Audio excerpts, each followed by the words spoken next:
Previously.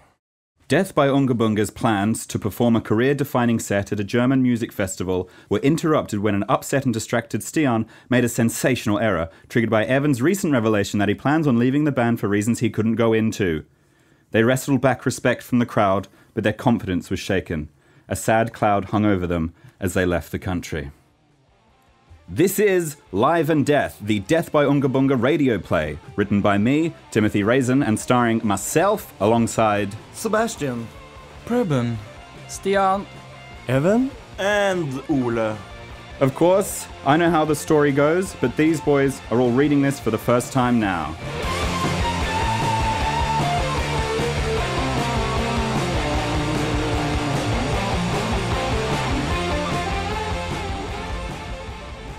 Death by Unga Bunga sit in their tour bus and speed down an American highway. They are booked to perform for 60,000 guests at Citi Field, home of the New York Mets, but their route to the stadium takes them via a tiny, deserted ghost town.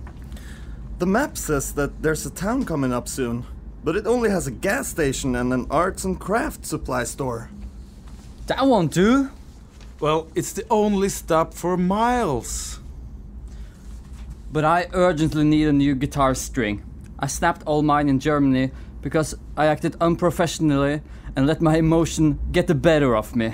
It's Evan's fault. Oh, don't blame him. Yeah, just because you can't play through the tears like a real man? I guess stopping there is our only option then. The van pulls into the car park of the Arts and Crafts Supplies store. Ulla, Preben and Stian jump out, while Sebastian and Evan go over the road to buy fuel and supplies. Inside the store, a magazine rack displays the latest edition of Modern Quilter. Shelves groan under the weight of a rainbow of wolves, and an old lady sits behind the counter. Squeeze me, miss. I need some kind of wire or rope. I'm a loud rock guitarist, you see, and I need some replacement strings. Well, I'll go have a look, dear, maybe in the storeroom, but it might take a while. I am very old after all, and life moves at a slower pace in the small towns. Listen here, you dusty old trout. I'm a bad granddad and I will always get my tea with biscuits. Well, that does sound intriguing, but I assure you I know not of what you speak. I'm telling you to hurry up. I don't do things slowly. Check this shit out. Well, that was very impressive, but please don't touch my breasts. Ulla turns to the others. Look, Preben, you might as well beat it. I'm catching serious sparks from this bit of sausage, and the big dog's gotta eat if you catch my disease. Yes, I understand. And Stian, Yeah? you may as well beat it too. They leave the store, and Ulla turns back to the old woman. He begins to cry. Look, I'm sorry. I don't know why I was so rude to you. I wish I wasn't like this. I was such a sweet child. I used to cry whenever I saw the stars. Now look at me. I only put on a tough facade so doormen and my bandmates will be impressed by me. Oh, it's just gone on so long and I don't know how to stop. Well, that's okay, dear. I've been around a lot of ego in my time. In fact, I used to be the seamstress for Snow Patrol. But how do I change? Well, why don't we attempt a little exercise? I think we should try being vulnerable with each other and share a secret that nobody knows. I'll go first. You know, I'm not actually as old as I look. I'm only 49. Now it's your turn. Okay, well, here goes. I never actually kissed a girl. Oh, that's sweet. And not too unusual. I remember in 1997 when a young Taylor Hanson came through and told me the same thing. See? That wasn't so tough. You know, I think you've shown a new side of yourself today. The tender side. In fact, come here and maybe we could do something about that first kiss of yours. Meanwhile, back in the petrol station's mini-mart, Hey, Evan, I'm buying a copy of Singing magazine and a Pepsi Maximum. Do you want anything? Evan ignores Sebastian's question. Preben and Stian burst into the store. I got a news flash for you boys. If we're gonna make this show, we need to leave like 5 minutes ago. Yes, we're against the clock now. Okay, but can we leave without Ole? It looks like they've closed the blinds over here. Well, exactly. He might be a while. If I were a teen fan, I know I'd rather see 4 members of the band instead of none. So let's go! The 4 members of the band who are better at prioritizing jump into the van. Stian looks over his shoulder and says, Good luck, sailor! He salutes, and the van speeds off into the distance.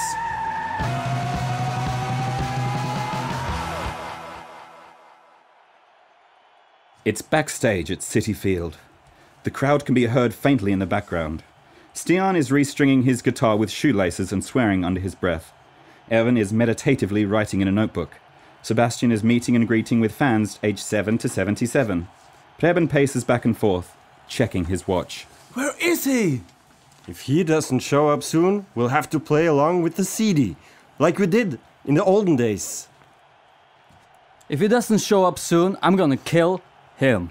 Come on, guys. Let's do it. The 4 lads form a huddle. As soon as their heads touch, the doors fly open and a sweaty and shirtless Ulla comes bursting forth. I'm sorry, I'm late, guys. Look, I gotta say something. Not now! It looks like Evan has something to say. Hey guys, I would like to read you a poem I've written.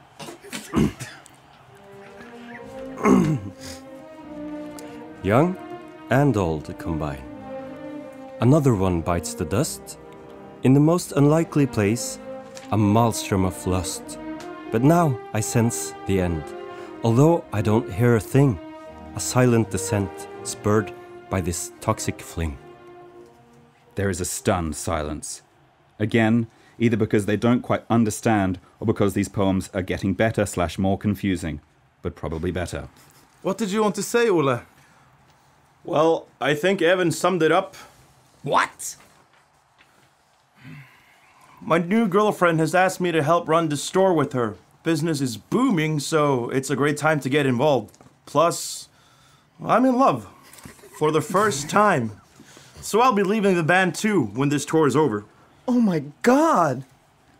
Even how did you know that was gonna happen? I am a very perceptive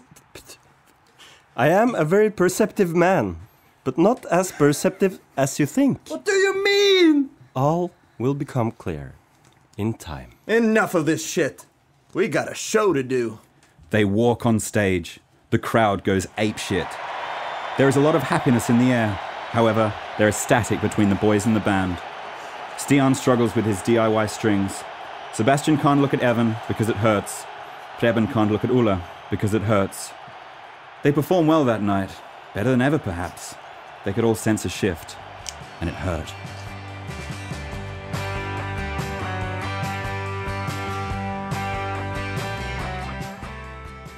Live and Death er produsert av Preben Andersen, Timothy Rayson og Jonas Torstensen, med hjelp av Vidar Grande. Musikk av Death by Unga Bunga og Gustav Holst.